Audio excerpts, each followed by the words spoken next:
Three principles para maging tunay na mayaman. Mahirap ka pa rin ngayon kasi hindi mo pa rin ito alam. Kaya listen to this. Principle number 1, recognize God as the source.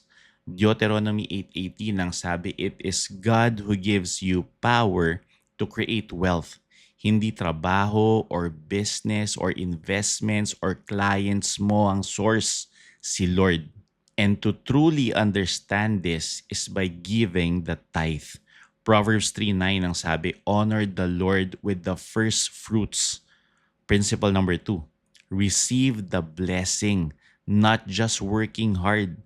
Proverbs 10:22 says, the blessing of the Lord makes one rich, and He adds no sorrow with it. Hindi lang puro grind, hindi lang puro hassle.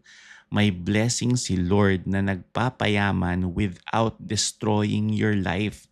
Napansin mo ba may iba kala mo mayaman pero miserable ang buhay, may sakit or depressed? Usually, ito yung mga tao na may mindset na I did it my way. Hindi talaga nila naintindihan ang principle na to. Principle number 3, be a channel of blessings. 2 Corinthians 9:8 ang sabi, God is able to bless you abundantly so you can abound in every good work. Hindi ka binibless para mag-hoard or para sa sarili mo lang.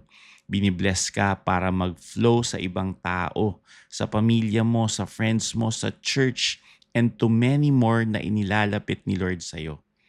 Kung gusto mong umangat sa buhay, know that God is the source of your wealth.